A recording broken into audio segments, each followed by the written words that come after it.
Welcome back to the Capstone presentations of Fall 2015. I would like to quickly remind you to please silence your cell phones, and during the presentation, please try not to leave the room.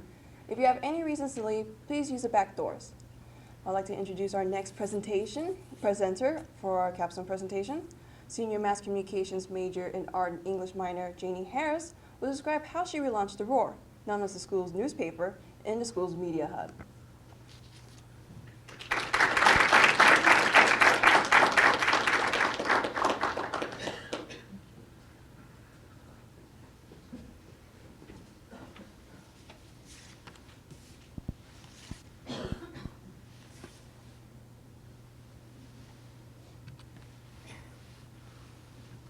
Hello.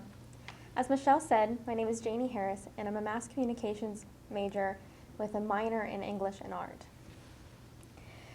For my capstone presentation, I decided to rebrand our student newspaper and redesign our student media website. My objectives were to learn how to develop a smartphone application. It's something that I've never done, nor did I know how to do.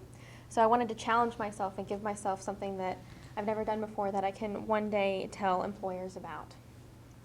I wanted to improve my graphic design skills. As I said, I'm an art minor, which I've been taking classes in photography and graphic design. I knew that this would be a heavy graphic design project, so I wanted to make sure that I was improving the skills that I was already growing with. I also wanted to improve on my time management and event planning skills. At Piedmont College, I worked as an RA for 2 years, where I had to work on those two skills, but I knew that they still needed improvement, and I knew the capstone project would be a test of those skills. We also had to tell about 5 different technologies that we would use throughout this project. Basically, I became an expert at the Adobe Creative Cloud. I used Adobe InDesign for my template for the newspaper. I used Adobe Photoshop to color correct my logo for the website, as well as to edit any images that were put into the newspaper. I used Adobe Illustrator to develop not only this PowerPoint presentation's background, but the logo and other graphics as well. I used Adobe Premiere Pro to edit all the video that you see, and Sony SoundForge to edit the audio that you hear in the videos and as well as the radio ads. My 6 deliverables were a research paper, a promotional package for the launch event, the rebranding of the newspaper, the redesign of the Roar, the student media website, the creation of a smartphone application, and a relaunch event. So that first deliverable, the paper. What I did was I went over and I found what news media, like where news media is headed in the future. So I found 4 kind of main areas that there are newspapers and other news organizations that they're using this throughout the country right now. Now, I truly believe that the future holds kind of a combination of all 4, but for the first one, nonprofit news, this is your NPR or Associated Press organization. They put all their money back into the group.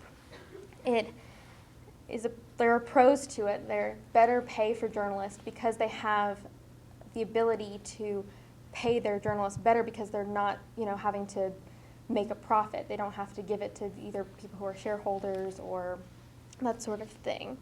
There's also less bias. Because there are no advertisers typically, you don't really have to go by an advertiser's agenda. So if an advertiser says, oh, I don't want you to run that story, that's not really happening in this area because there are no advertisers to tell you that. However, there is a con. With these organizations, typically they're in large areas. So instead of covering on just Demarest, they'd cover all of Georgia. So there's no real local news there. The next topic would be media convergence. Now, this is something that we use here at Piedmont College in our curriculum. We learn a little bit about every medium in order to make ourselves better, well-rounded professionals. You learn all platforms, and this is something that's good because now you take a story and you can hit people on every single kind of platform. If there's someone who doesn't like to read stories, maybe they'll watch the video, maybe they'll listen to the audio. However, the problem with this is that it's a really high cost. To buy cameras, to buy the newspaper equipment, the software that you need to create a newspaper, and to have your own radio station is very costly. It's something that we're very lucky to have here at Piedmont College. The third topic would be ultra or hyperlocal news. Now, this is almost the opposite of that nonprofit news idea where it's such a large area. This is very, very specific. This is what you need to know in your own backyard. You're going to care a lot more about the millage rates going up in your area because that directly affects you, because if a millage rate goes up, that means your taxes are going up. However, because of this small scale, there's typically not a lot of money to go around, so they have fewer reporters who are paid a little bit less, as well as it's in such a small area that there might not be as much news to go off of. Now, the fourth is kind of the most controversial topic, citizen journalism. Nowadays, we have smartphones. We have computers in our pocket that allow us to take video and record anything around us, and that makes everyone a bit of a journalist. However, these people aren't directly trained as journalists. So anything that you're getting from your readers, while it might be great content, you don't know how ethical that story was when it was being reported on. And you don't know how accurate it is. Again, like I said, I think that the future kind of holds some sort of convergence of these four ideas. It's something that you will see a little bit of everything in the future. For deliverable 2 was my promotional package, consisting of 2 print advertisements, 2 television advertisements, 2 radio advertisements, 2 posters, and a press release. These were my print advertisements. The one that has the kind of triangles in it, that was a black and white ad for newspaper that kind of resembles what the logo looked like in the overall redesign of the newspaper and the website. However, on the other side, if you look, it kind of has this construction feel to it, and that's because when I first came on board with the newspaper, I was taken to the Georgia College Press Association conference. And there you have different workshops and stuff that you go to, and while I was there, I took one workshop that talked about redesigning your newspaper. Now, the person in there said that if you drastically change something, it can scare your readers away. And I was a little afraid of doing that, but I knew that because of the change of size and the difference in everything, that how it looked, I knew it was going to be a drastic change, and there was no real way to kind of ease them into it. So what I wanted to do was kind of give them a 1, 2, 3 before we ripped the Band-Aid off. So for the couple issues before we launched the new design, we put this in the paper at the very top saying, like, construction, get ready, this is about to be something totally different. So it was kind of just like a little heads up that something was going to happen, so we didn't scare them away. This is my first television advertisement. I wanted our student media to really represent the students, and I think that's something that we kind of forget, is to ask the students what they want. So this first one was me kind of going around asking students what they wanted to see in their student media. What do you want from your student media? Tell me where to hang out. What's going on campus? Study tip 3. Sports updates. Give me the in on all the juicy gossip. The best workout tips. Let me know where all the good food is. Come find out what it looks like October 20th at 5 p.m. in the private dining hall of the CAF.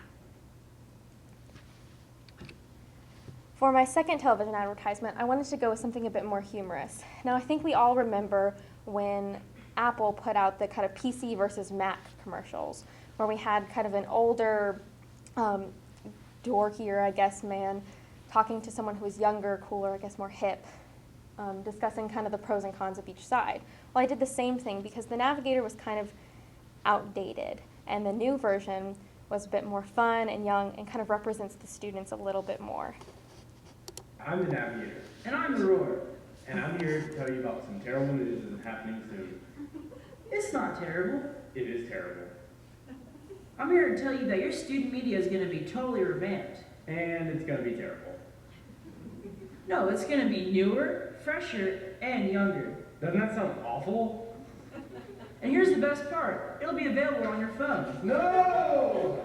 So be sure to come on out October 20th in the private dining room at the CAF at 5 p.m. I'll see you there. Now, my radio advertisements just pulled the audio from those 2 videos to kind of create a radio version of them. If we have enough time at the end, I will go back and replay them for you. Now, the posters were very similar to the original print advertisements, where one kind of resembles the redesign of the paper and the website, and the other looks like that construction one. I also did a press release. Now, over the summer, I had an internship with the Destin Log in Destin, Florida, and we would get press releases at least 2 or 3 times a week, and typically they were extremely long, and it was something that we typically read the lead and then moved on because we did not care about the rest of it. So I wanted to keep mine pretty short so that it got to the point, they knew what they needed to know, to where if someone did want to write a story about it, or they at least just wanted to know what was going on, they could read through it pretty quickly and move on. Now, deliverable 3 was my favorite part. It was the rebranding of the newspaper. It's something that I really wanted to do for a long time. Again, we went to the Georgia College Press Association conference, and we found that our newspaper did not look like the other college newspapers. It looked like we were trying to be the New York Times or some newspaper that takes themselves very, very seriously. And while we cover some very serious topics sometimes, we're a college newspaper. We need to look like our students. We need to look like we're a college newspaper. So that's why I decided to go through ahead and rebrand the newspaper. I designed the logo in Adobe Illustrator, as I said, and originally I had this kind of lion head roaring with the broken up in triangles, but because of the branding of Piedmont College, they decided that I should go in a different direction. Now, I kept the triangles, and I was kind of wondering why I kept the triangles, but then I realized that if you walk into the atrium of this building, all it is triangles. You walk into the new student commons, all it is triangles. As Piedmont College students, we're surrounded by triangles, and it's something that I didn't realize, but it does represent Piedmont in a different way. Along with, if you look at the dark green and the kind of tannish color, those are the green and gold of Piedmont College. So it still keeps Piedmont's branding system there, but it makes it more fun and young with the blue and the green. I also created a style guide for my editors, so when I leave, they still know the guidelines at which to continue this process, so it can stay and look just as good as it does now in the future. I also redesigned the student media website. If you saw Michelle's Capstone presentation, you saw the old Roar logo looked nothing like the new Roar logo, and the whole website was a bit different. I was really excited to do this, however, I had never really worked with WordPress before, which is what we use for our student media website. So thankfully, the graduate assistant at the Mass Communications Department, Jessie Sutton, knew quite a bit about WordPress, and I could not have done it without her because she sat down with me and walked me through every single step that I had to take to do this. Now, we ran into some different issues. If you look at this home page, you'll see that we have a main story here as that goes through, and you can click through and see other stories, as well as teasing 3 stories here. Now, we were going to keep this format for every single page, but if you look at the pages now, they do not have that, and that's because before we believed each was an individual page, but they were categories, and you can't really edit categories. So we decided to just keep with the home page idea, and if you don't see something here, you can always go to the different thing, as well as we have a link for videos for our TV station. So you can see all the different videos here, and we have a different link for the WPCZ where you can listen live.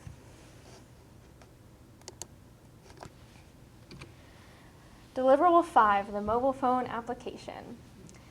I had no idea how to begin this, and thankfully Professor Cardillo and I sat down, and she kind of talked me through it, and I found out that I could not hand code this because I would need a whole nother degree for that and another 4 years of education for that. So what we did is we ended up using an online like app builder, which we wanted it to be free. So at first we started with one website that was free, and through it we found that after I built the app and was ready to launch it, we're about a week and a half from the relaunch event date, we found out that they began charging to use that website. So we had to find a whole nother website to build the app, so I had to kind of redo the project.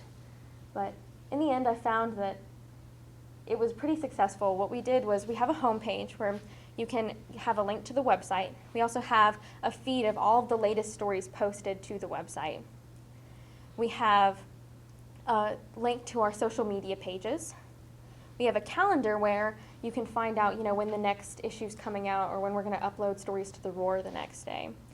I even put a game on there just in case, students here, we like to pretend that we're, texting someone when we're really just bored and have nothing else to do. So I put a game on there so we can pull more people in there, as well as a contact where students can look at that and find a way how to get in touch with us. Deliverable 6 was the relaunch event. It was October 20th in the private dining hall of the cafeteria, which I thought was a great idea because I figured during the dinner hours, students could come in and kind of interact with us. But what I found is that students were so afraid to go in there because they never know if they're allowed to go in there or not, if it's an event for them. So even though I opened all of the doors, we only had a few students who actually came in and really interacted with us. So what I did is the editors that were there helped me, and we went out and we talked to everyone who was sitting down there. We gave out papers, we gave out the kind of business card things that told them how to download the app. So I have a short clip here where you can see what we did there.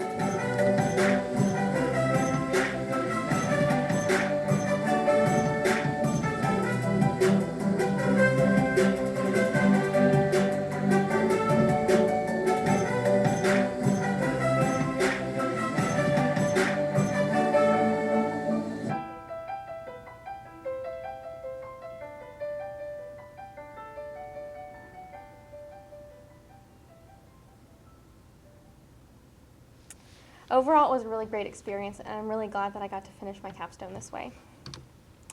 So thank you to the mass communications faculty. Before I came into this department, I thought I was going to be a lawyer, and then I realized I'm not argumentative enough for that. So I'm happy that I found something that I think I'm pretty decent at and really enjoy. It's something that I enjoy waking up and I look forward to doing. Professor Caitlin Botts, who is our graphic design and photography professor here at Piedmont College, she walked me through the whole rebranding process and the design of my logo. I sent her enough emails this summer. She probably was sick of seeing me when I got into her class this fall. Michelle Thompson, who was the only other student on Piedmont College's campus that knew exactly what I was going through at the same time. She was a big support, and it was always great to see her in class and have us look at each other and go, oh, we can do this, right? Jessie Sutton for the help with my website, as well as, every time I go, oh my goodness, I don't think I'm going to be able to do this. She said, no, you can, you got this. In fact, she was just sitting there a second ago telling me that I can get up here and do this. Josh Schmidt, my boyfriend, who got to deal with all of the frustrations of this capstone, because I definitely took it out on him. So thank you. My friends and family, my family in Louisiana, as well as my friends here who helped film, thank you, Branson, as well as star in some of my commercials. And also my mom, Ann Harris, who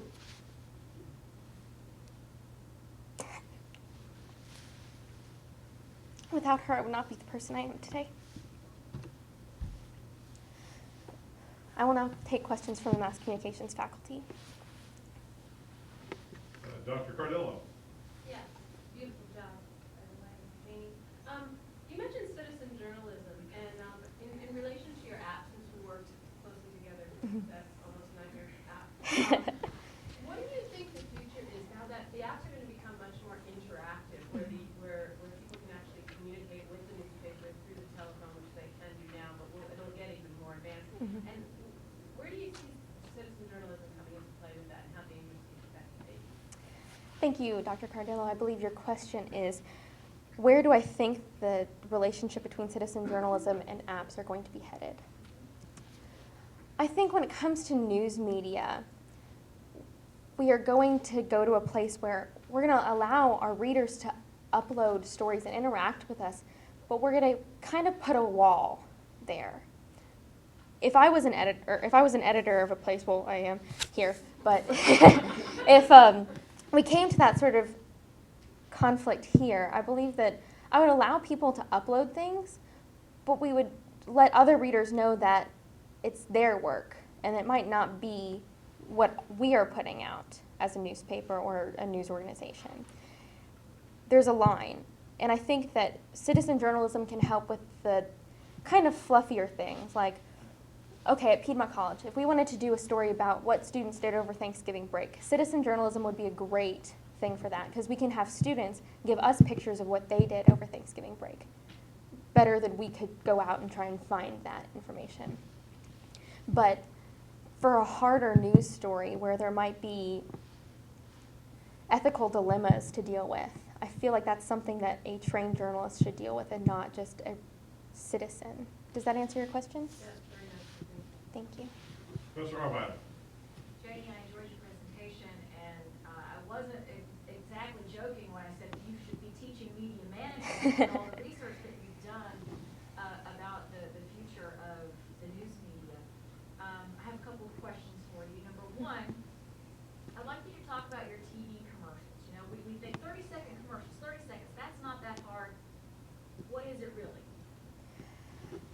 Thank you, Professor Arbiter. I believe your question is, with 30-second commercials, what's kind of difficult? Yes, it is harder than it looks. I think my biggest issue was audio. And the different places around Piedmont College's campus, they're not exactly great for audio. So at first we mic'd them up. We mic'd our different actors up. And it was still creating this weird overmodulating sound. So I ended up having to use a boom mic, and we probably reshot the kind of the Mac versus PC kind of looking commercial about 4 times. I also had to redo the intro for the one where we kind of talked to the students, and that's because I was overmodulated with, and I was mic'd up, so we used a boom microphone for that. Also, with the students going around and just kind of having them say something, we never mic'd them up, we used the internal microphone in the camera, which was difficult because when they're so far away, we might not be able to hear them as much. So because of that, I had to kind of play with the audio a lot to be able to get them to where they needed to be. And even now, I can still look back and kind of see some imperfections with the audio there. So what would you have done differently in retrospect? Thank you, Professor Arbiter. I believe your question is, what would I have done differently? I would have probably mic'd up all the different people throughout the Commons where I asked them to say something, or if I didn't, I probably would have used a boom microphone because I think that would have picked their voices up a little bit better. I also would have spent a little bit more time editing to where you kind of got those little extra blips of background noise out of each commercial. Does that answer your question? Yes, and I have one more. About the paper. Yes. What kind of response have you gotten? You pointed out in your presentation that sometimes when you change something a lot, that people are afraid of it, but I don't think that's the response you're getting. What kind of response are you getting from the students about the new paper? Thank you, Professor Arbiter. I believe your question is, what kind of response am I getting from the newly rebranded paper? I'm getting some fantastic responses. In fact, it's hard to find papers to bring back to archive after putting them out because so many students are picking them up and taking it with them, which is something that we've never had an issue with before. We had a mass communications experience day where we had high schoolers come in and we showed them the newly rebranded paper, and even they were excited about it, and they thought it was very cool and looked neat and something that they would want to read. Does that answer your question? Yes, thank you. Candace. Janie, thank you so much for your presentation. It was absolutely awesome. Bravo on your creativity and knowing your audience, which is the key to being a successful journalist. My question to you is, if you were to create a hybrid of all you've highlighted in the 4 at the top of your presentation, what would that hybrid be? Thank you, Professor Felice. I believe your question is, if I was to create a hybrid of all the different kind of futures of the media, what would it look like? I think it would be interesting to experiment with a nonprofit news organization that's a hyper-local kind of idea that hits every sort of medium. So something that's hyper-local is converged, so you can hit every sort of platform as well as be nonprofit. So you focus a little bit more on the stories that you're putting out. I also think that that's where citizen journalism would help a lot, because when we can use our readers, what they're interested in, and use that for sort of the same kind of fluffier pieces that we talked about earlier, like, okay, what are you doing over Thanksgiving break? That sort of thing. And I think it would be something that would be really successful simply because you wouldn't have to worry about, oh, did we make enough money for our investors this month, this quarter, that kind of thing. Does that answer your question? It does, and the other question that I might have for you is, with our audience, there are your fellow students in here, how would you encourage them, those who are preparing for their capstone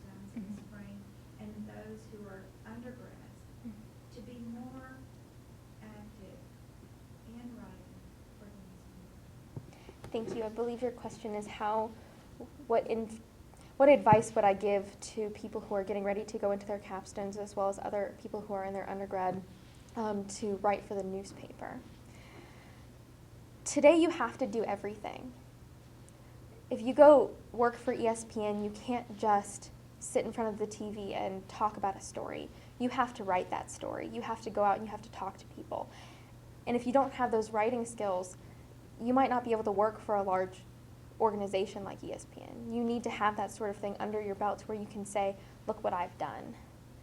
And because at Piedmont you have this access to every sort of platform, you can do that. You can host a radio show and you can be an editor on the newspaper. And thankfully we're such a small campus that usually you can have a leadership position, maybe even your freshman year. In fact, we're looking for someone right now as a sports editor, and we have opened that to freshmen.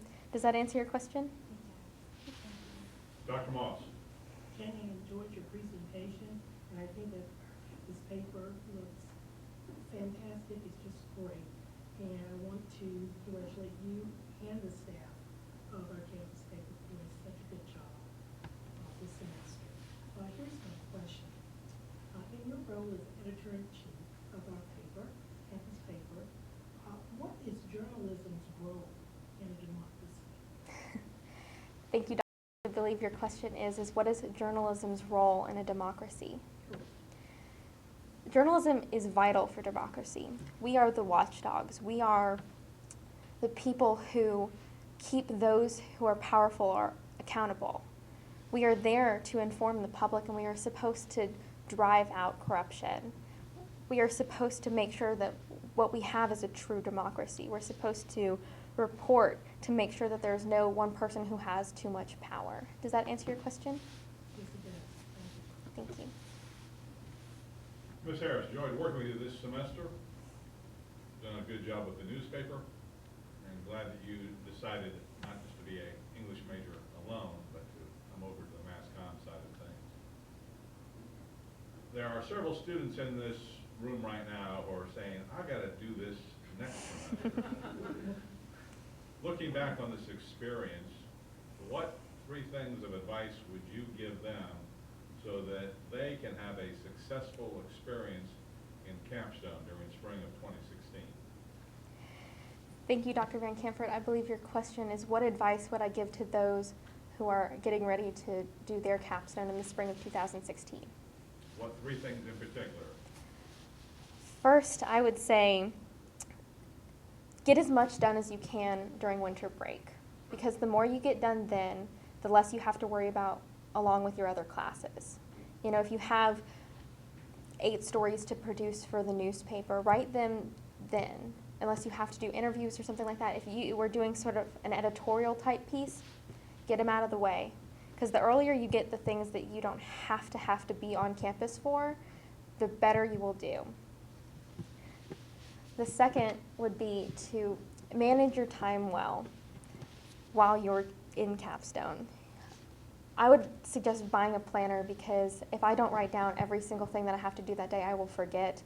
And what I have done with Capstone is, in fact, what we had to do is we had to create a kind of plan of action for the whole semester of how we were going to make sure that we are on track. And I would say stay on that track, because the second you get off, you will be off for a while. And it's hard to get back on that same track. For the third piece of advice, I would say challenge yourself, because Capstone is as hard as you make it.